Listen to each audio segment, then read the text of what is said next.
Memórias de um Suicida, parte 2, capítulo 6, a cada um segundo suas obras. Digo-vos, em verdade, que dali não saireis, enquanto não houverdes pago o último centil. Jesus Cristo, Novo Testamento, Mateus 5, 25 e 26. Foi com emoção que, cerca de 0 hora, deixamos o pavilhão indiano, atendendo ao chamamento do nosso paternal amigo por intermédio dos 2 canalejas. Até então, jamais saímos à noite. A disciplina rigorosa das mansões hospitalares, verdadeiro método correcional, impunha o dever de nos recolhermos às 6 da tarde, não sendo permitido jamais a um interno a permanência fora dos muros de seu albergue depois dessa hora. Somente o diretor do departamento poderia ordenar uma execução e muito raramente era o que fazia, e unicamente para fins de instrução. No entanto, os locais por onde transitaríamos até o bairro da Vigilância, assim como os demais núcleos e departamentos, não se encontravam em trevas, mas clareados por um sistema de iluminação a que nenhuma outra concepção similar pudéssemos comparar. Não compreendíamos qual a natureza dessa luz que se estendia através das alamedas imensas, contornadas de arvoredos recobertos de neblinas. No entanto, mais tarde, chegamos à dedução de que seria a própria eletricidade condicionada de modo favorável ao ambiente astral. O que era certo é que esse fulgor, apesar de sóbrio, discreto, irisava-se ao sereno, produzindo efeitos cristalinos muito apreciáveis, mesmo belos, sobre a estruturação nívea local. Um veículo dos que comumente os internos usavam para giros locais nos aguardava. Mas ao chegarmos à sede da vigilância, vimos que enorme caravana se dispunha a partir, enquanto milicianos e lanceiros a integravam, zelando pela tranquilidade geral. Durante algum tempo, o sentimos deslizar suavemente, sem que acontecesse qualquer incômodo, e tanta a naturalidade que de forma alguma daríamos conta da verdadeira natureza do meio de tração. Subitamente o veículo parou, enquanto um vigilante atencioso nos convidava a descer, o que fizemos curiosos e satisfeitos. Nos encontrávamos em vasto pavilhão cercado de possantes muralhas, o qual, apesar do adiantado da hora, apresentava grande movimentação de transeuntes desencarnados e até de encarnados, embora estes se apresentassem apenas com suas configurações astrais, enquanto os corpos materiais descansavam em seus leitos, entregues a sono reparador. Ao fundo, o edifício imenso, fartamente iluminado, todo branco e cintilante, à claridade de possante lampadário, nos pareceu hotel ou repartição pública destinada a expedientes noturnos. Na verdade, tratava-se apenas de um apêndice da colônia, aldeamento necessário à variedade de serviços daquela nobre instituição, posto de emergência móvel de que o chefe de nosso departamento falou e o qual não nos era totalmente estranho por ouvirmos dele referências no caso de Margaridinha Silveira. Milicianos da legião estavam de sentinela nos portões de entrada, ainda contornando a vigilância pelos arredores. Cada grupo de caravaneiros possuía nesse edifício dependências particulares, onde estabeleciam gabinetes de trabalho. Em chegando ao local reservado a Teócrito, observamos resumirem-se tais dependências em um gabinete de trabalho com aparelhamentos variados, já conhecidos da colônia, e um pauratório secreto. Pauratório é uma espécie de balcão onde as autoridades se apresentam para fazer o discurso. Teócrito reuniu Romeu e Alceste e, enquanto nos fazia sentar nas confortáveis poltronas que guarneciam a antecâmara, entregou-lhes 2 endereços diferentes, observando: confio a vocês o endereço de 2 damas que há cerca de 2 horas conciliaram sono reparador. Me tragam aqui, depois de prevenir-lhes o corpo físico com reservas magnéticas. Faça o possível por trazer com elas seus respectivos esposos ou companheiros, mas não é indispensável essa última recomendação. Forneceu-lhes auxiliares retirados da guarnição do próprio posto e milicianos para as garantias necessárias, despedindo-os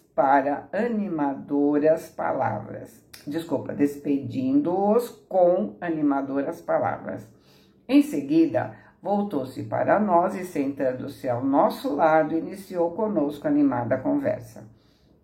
Nos sentíamos muito satisfeitos. A presença dessa atraente personagem, cujas atitudes democráticas tanto nos desvaneciam, infundia em nosso coração tão suaves e benévolas impressões que nos confessávamos revigorados e encantados. No entanto, natural timidez nos inibia a dirigir-lhe a palavra antes de sermos interpelados.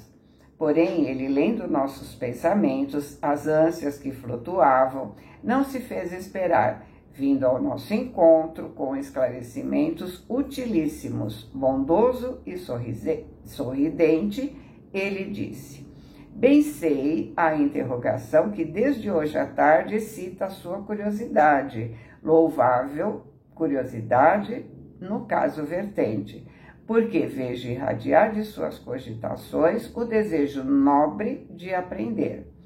Enquanto esperamos o regresso dos meus caros discípulos em missão, aproveitaremos a oportunidade para pequenas observações. Estou a seu dispor. Perguntem.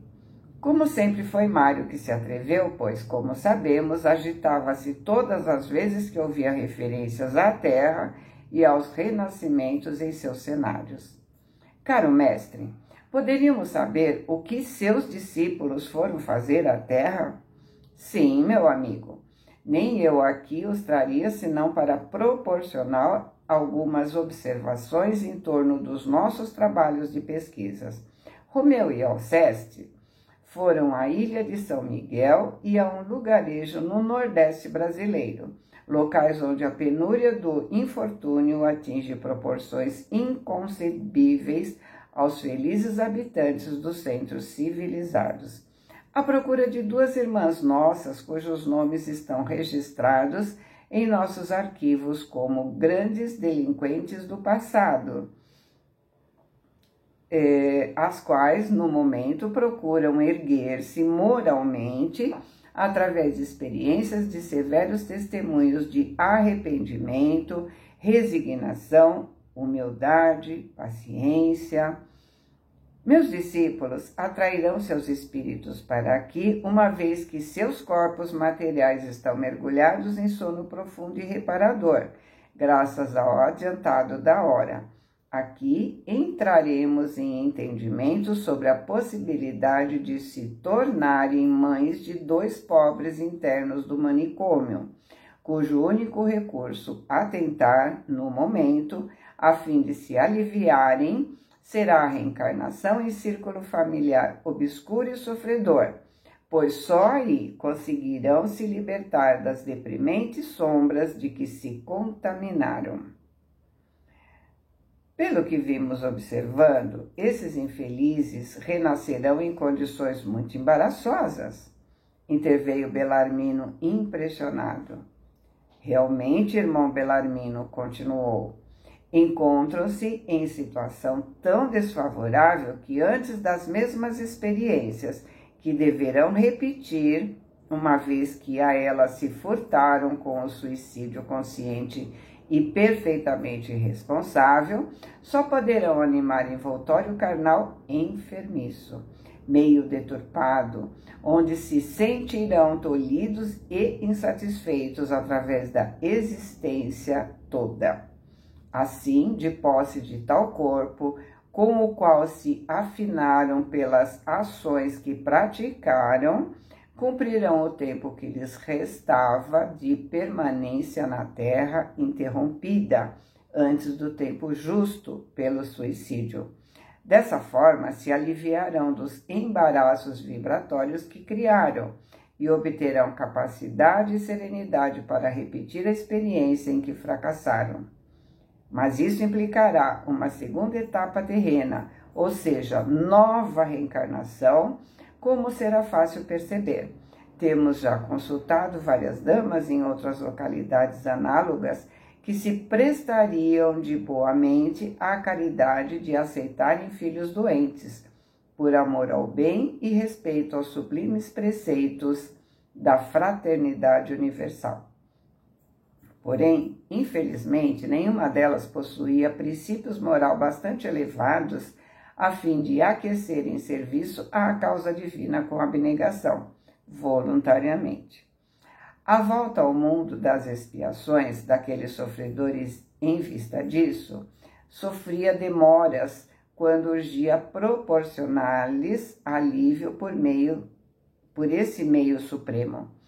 Então, a direção-geral do Instituto nos enviou dados sobre duas senhoras já mencionadas, capazes de enfrentarem a espinhosa missão por devedoras de grandes reparações à lei da criação.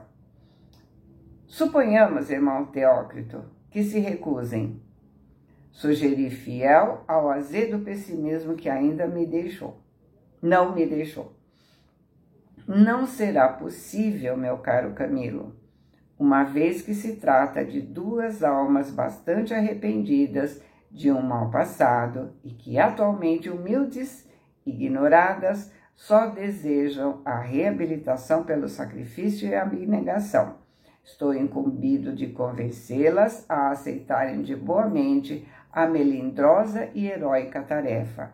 Mas, se recusarem, a divina providência encarnada na lei que rege o plano das causas estará no direito de lhes impor o mandato como provação nos serviços de reparação dos maus feitos passados, pois ambas são espíritos que, em existências planetárias anteriores, erraram como mães, furtando-se criminosamente às sublimes funções da maternidade, sacrificando nas próprias entranhas os corpos carnais em preparo para espíritos que delas deveriam renascer. Alguns em missão brilhante e negligenciando lamentavelmente dos cuidados e zelos aos filhos que a mesma providência lhes confiou de outras vezes. Agora, imersas nas trevas do crime que cometeram contra a divina legislação por menosprezarem a natureza, a moral, o matrimônio, os direitos alheios e a si mesmas, encarceradas, uma na solidão de uma ilha onde jamais poderá escapar, outra na aspereza de um sertão inclemente, em vez de filhos missionários inteligentes, considerados nobres e dignos no plano astral, e por isso mesmo úteis e benquistos, que o seriam forçosamente na sociedade terrena, terão de expiar os infanticídios passados, debruçando-se sobre miseráveis berços, onde gemerão, rangendo os dentes. Outros espíritos agora culposos, reputados grandes condenados no plano espiritual, transformados pelo renascimento expiatório em monstrengos repulsivos, aos quais deverão dedicar-se como verdadeiras mães, amorosas, pacientes, resignadas, prontas para o sacrifício em defesa do fruto de suas entranhas, por mais desarmonioso que seja.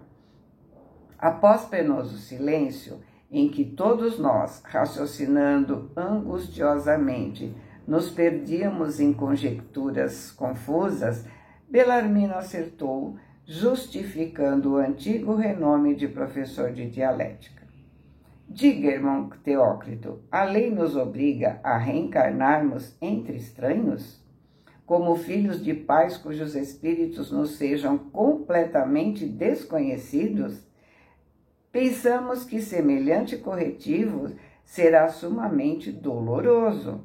Sim, é doloroso, não resta a menor dúvida, meu amigo. Mas nem por isso deixará de ser justo e sábio o acontecimento. Geralmente, tal acontece não só a suicidas, como também àqueles que faliram no seio da família, levando, de qualquer forma, o desgosto aos corações que os amavam. Porém, o suicida, desrespeitando o seio da própria família, ao infligir o áspero desgosto do seu gesto, ultrajando com o menosprezo de que deu prova, o santuário do lar que o amava, ou incapacitando-se para a conquista de um novo lar afim, colocou-se de qualquer forma na penosa necessidade de reeditar a própria existência corpórea fora do círculo familiar que lhes era grato. Embora existem casos em que poderá voltar em ambiente afetuoso, se possuir afeições remotas que se encontrem novamente presentes às experiências terrestres, na época em que tenha de reencarnar, se essas consentirem em recebê-lo para ajudá-lo na expiação. Porém, de qualquer forma, renascerá em círculo favorável ao gênero de provação que deverá testemunhar. Não raramente se verificam outros casos, são os mais dolorosos, em que terão de reiniciar o aprendizado carnal a que se furtaram entre espíritos inimigos, o que será muito pior do que se o fizerem entre estranhos simplesmente. Acrescente a circunstância de que todas as criaturas são irmãs pela sua origem espiritual e que há necessidade de que tais coisas se verifiquem sobre a sublime lei de amor que deve atrair e unir indissoluvelmente todos os filhos do mesmo Criador e Pai. Entretanto, dois infelizes asilados davam entrada no singular gabinete do manicômio, amparados por auxiliares do irmão João. Passaram tristemente, parecendo alheios a tudo que os cercava. O olhar vago e indeciso, os passos lentos, expressões de angústias indefiníveis. Conduzidos ao pauratório, foram ali introduzidos por Teócrito, desaparecendo de nossas vistas. Escoaram-se alguns minutos. Os assistentes do irmão João aguardavam novas ordens na própria sala onde nos encontrávamos, conservando respeitosa atitude. Não nos atrevíamos a emitir sequer um monossílabo. O silêncio dominava o vasto ambiente do posto singular e vago temor nos inibia prosseguir na conversa. De repente, o exterior se movimentou como se algo de muito importante se passasse. E Romeu e Alceste, e Carlos e Roberto, com mais alguns auxiliares, entraram no salão conduzindo duas senhoras, duas mulheres de humilíssima condição social, cercadas por lanceiros como prisioneiras de grande responsabilidade. Curiosos, a examinamos. Uma franzina delicada, parecendo doente e frágil, aloirada, refletindo em seu físico astral os trajes a que se habituou na existência objetiva diária. Era portuguesa e não contaria senão 18 primaveras, tudo indicando tratar-se de uma recém-casada. O marido a acompanhava humilde, respeitoso, era um pescador. A outra, atrigueirada, vivaz, espantada e nervosa, se revelava imediatamente como sendo a brasileira, fazendo lembrar o tipo clássico egípcio, com os cabelos negros e lisos, esparsos nos ombros, as maçãs do rosto bem pronunciadas, a expressão enigmática dos belos olhos cavados e luminosos, onde as lágrimas pareciam assinalar incoerentes amarguras.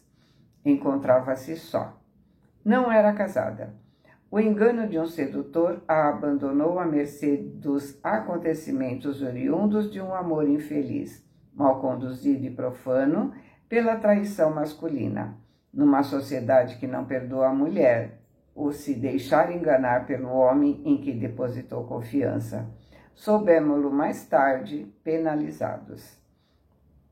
Os três eram como que protegidos por tenuíssimo envoltório que se diria de cristal, cuja forma correspondia exatamente à sua silhueta que traziam, e deles se desprendia estreita faixa luminosa, estendendo-se, alongando-se como se estivesse atada ao tronco da prisão invencível. Então, trata-se do revestimento de fluidos vitais próprios de todos os seres vivos e do corpo fluídico que une o espírito ao corpo material durante a encarnação, respectivamente. Teócrito os acolheu bondosamente e, tratando com imensa ternura, os fez penetrar os gabinetes do pauratório, onde os pupilos do irmão João já se encontravam. Em seguida, nos surpreendemos com a presença do próprio irmão João, que se aproximou sorridente. Nos levantamos respeitosos e emocionados à sua passagem, dele recebendo cordial cumprimento. Penetrou com Teócrito no pauratório e o silêncio caiu novamente no salão. Embora ali nos encontrássemos para instrução, não assistimos ao que se passou em secreto entre os obreiros de Jesus e os delinquentes necessitados de redenção. Porém, hoje, traçando o esboço dessas memórias, 30 anos depois desta cena se passarem, poderia esclarecer o leitor quanto ao dramático episódio desenrolado naquele augusto recinto, que então nos era vedado, pois, nesse longo espaço de tempo, adquirimos sólido conhecimento que a tanto nos autorizam. Teócrito e João procuravam entrar em entendimento com o casal português e com a brasileira nordestina sobre a vantagem do renascimento por seu intermédio, daqueles míseros infratores da soberana lei, necessitados da existência corporal terrena, para se aliviarem dos insuportáveis sofrimentos por que vinham passando. Os acontecimentos foram explicados com minúcias a todos três, enquanto os pretendentes à qualidade de filhos lhes eram apresentados em toda a dramática veracidade das circunstâncias em que se debatiam. Os pacientes paladinos da fraternidade agiam como que eméritos advogados que eram da suprema legislação, expondo com eficiência e nobreza de vista o sublime alcance da medida que aconselhavam os indicados para a grandiosa missão de caridade, isto é, de receberem o sagrado depósito dos filhos de Deus que necessitavam se fazer filhos do homem a fim de se reabilitarem do pecado, resistiam, se esquivando ao impressionante convite. Oh, não, diria o humilde casal de portugueses. Não desejamos filhos doentes, aleijados ou débeis mentais. Nos casamos há apenas um mês e nosso sonho mais querido é que o bom Deus nos conceda para o primogênito a alminha de um querubim rosado e sadio. Queremos filhos, sim, mas que sejam fortes e alegrinhos e que nos sirvam de arrimo precioso na velhice. E a brasileira, debatendo-se envergonhada diante de uma entidade como Teócrito, diria que conhecia seus mais secretos pensamentos, revelando-se senhor de todas as ações por ela praticadas. Não, meu senhor, não posso ser mãe, prefiro antes a morte.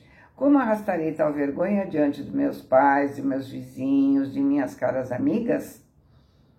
Certamente seria menosprezada por todos, e até mesmo por ele, bem o sei. Um filho paralítico, Deus do céu, como criá-lo e suportá-lo?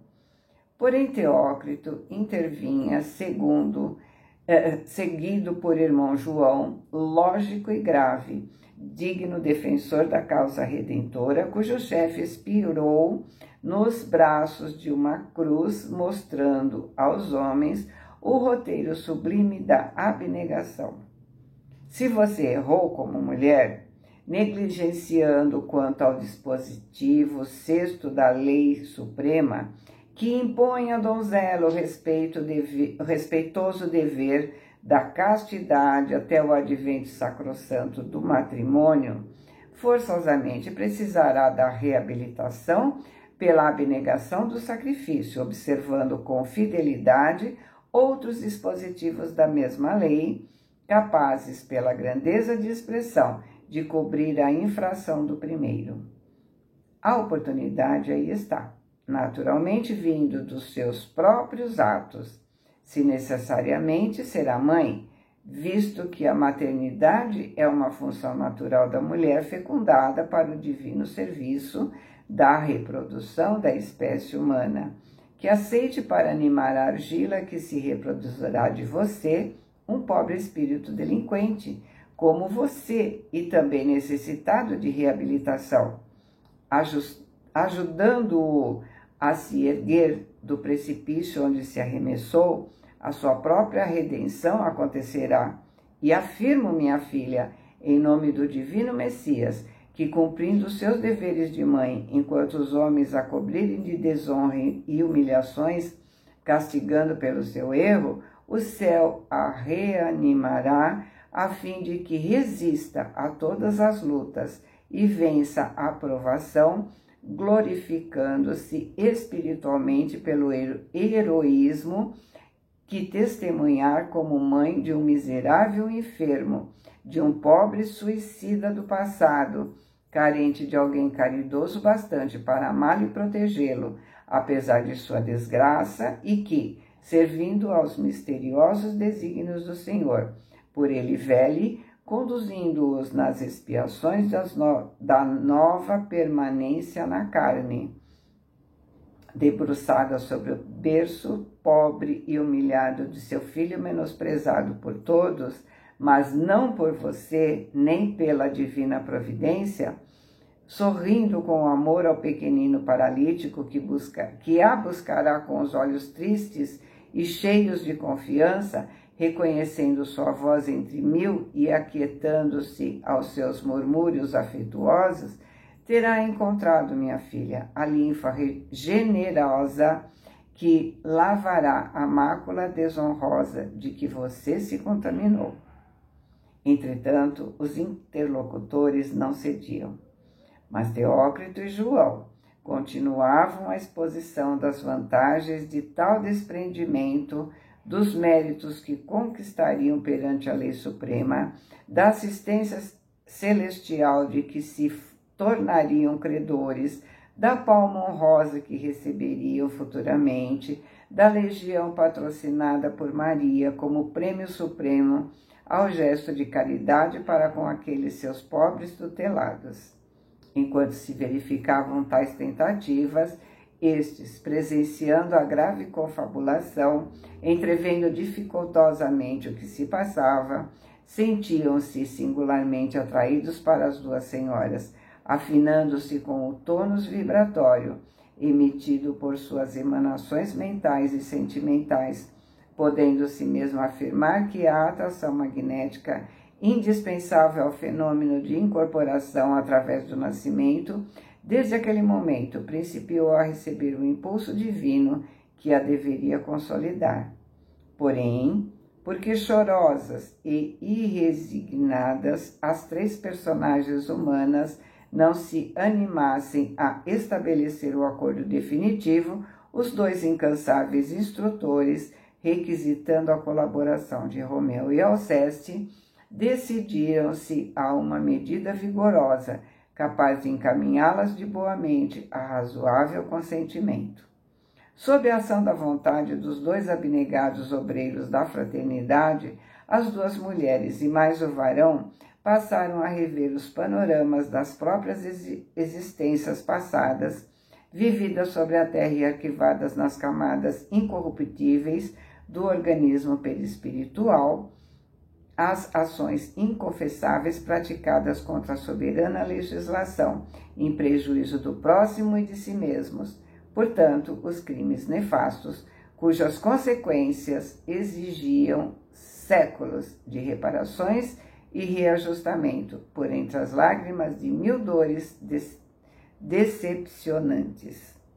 O casal de portugueses reviu-se como abastados fidalgos emigrados para o Brasil, extorquindo de braços escravos o bem-estar de que se ostentavam, levando ao desespero míseros africanos que vergavam, doentes e exaustos, sob a rudeza de trabalhos excessivos, maltratados cada dia por novas disposições arbitrárias e impiedosas.